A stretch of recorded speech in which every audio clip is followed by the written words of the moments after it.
What's up, everyone? Welcome to the Power Play with CJ. I just want to focus in on the Montreal Canadiens as part of our 2016-2017 season preview for each team. We'll look at what to expect. Obviously, I don't need to explain that because I've done almost every other team except Montreal. No real reason why I put them off. I just kind of do them in whatever order I feel like it on that day. Obviously, the Habs, they made some noise this offseason. A little bit of noise. They traded away Lars Eller, traded for Andrew Shaw, signed Alex Radulov, and traded PK Subban, Norris Trophy winner, PK Subban for Norris runner-up Shea Weber.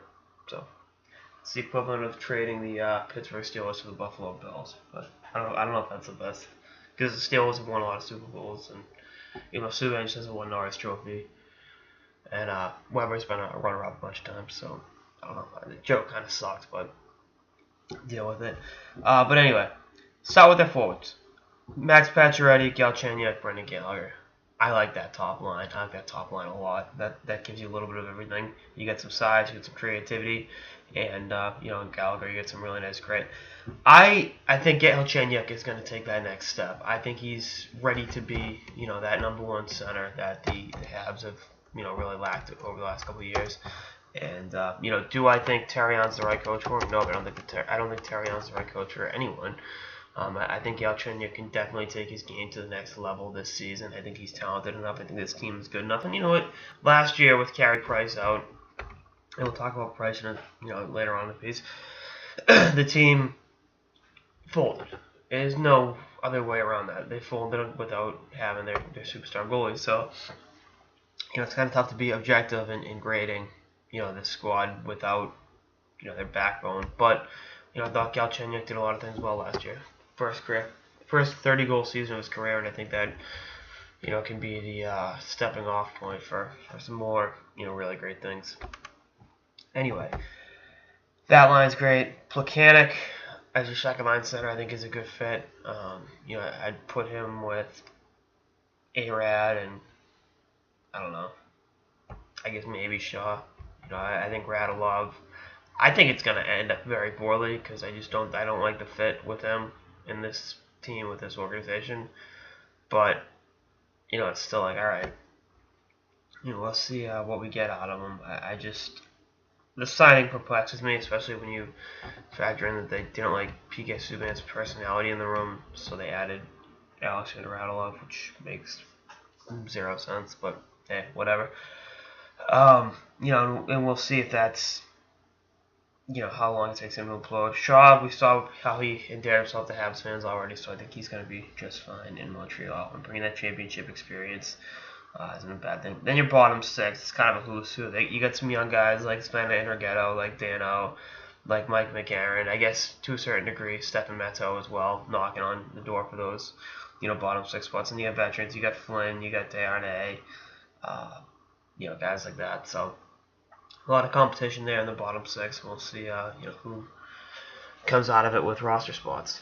That's I think one storyline to watch this Montreal team. On defense, obviously Shea Weber, who he may not be PK Subban in terms of his offensive creativity, but he doesn't suck either. And if you think Shea Weber sucks, then you're a moron. I'm sorry, I said it. If you think Shea Weber is bad at hockey, you're a fucking moron and really need to evaluate yourself. But again, I think he's gonna be he'll be fine. I mean, he does again a little bit of everything for you. I don't have to explain to you how he plays the game and physicality he'll have and how he'll be. I can't figure if it's gonna be him or Shaw who's public enemy number one in Boston this year, but one of them will be. I think it'll be Weber because he's a better player. But yeah, either way, Andrei Markov is back. If they don't get off to a great start, I could see them trading the veteran defenseman. That's just my observation. Nate Beaulieu, I think, will take some steps forward this season. Alexei Emelin, he's the physical banger back there, if you will. And then Jeff Petrie, they kind of overpaid for. So I've already answered this question, but I'll answer it again. No, I don't see Mikhail Sergachev in the NHL this season. I think he'll hang around in camp because if you saw what I said yesterday about Ottawa sending Sergeyev's Windsor teammate back so soon, it doesn't make any sense. I'd rather have the young kids around, doing their thing and, competing against the best players in the world, practicing in games, rather than send them back to junior hockey so quickly. But that's just my 2 cents on it. Goaltending situation. Carey Price. The World Cup of Hockey has been a great thing for him. It's shown him and Habs fans and fans everywhere that he's back, he's healthy, he wants to kick some ass this year. And he did that at the World Cup. Something about him in international tournaments is like an automatic. Now, part of it is I get that he's got such a great blue line in front of him, but he's a big game goalie when given the opportunity to play in said big games. It's a matter of the Habs organization to help get him there.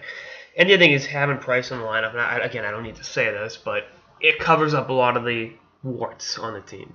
And last year when he was out for so long, those warts were front and center. So, and the team obviously struggled, had an awful season. For some reason, brought back Michel Therrien. You can riddle me why that happened. I still don't understand. But either way, I think he's the man. And Al Montoya or Mike Condon will be backing him up. So, that's having that solid veteran backup is a good thing.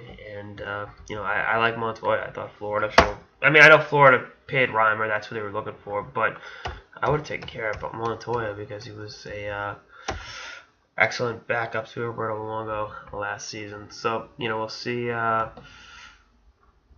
what the verdict is on Price this year. But I think he'll be healthy and probably win the Vezina Trophy. Coaching staff. Obviously, it's that bumbling idiot Michel Therrien until he inevitably fucks up enough that he gets fired, and then Kirk Muller will be your new coach.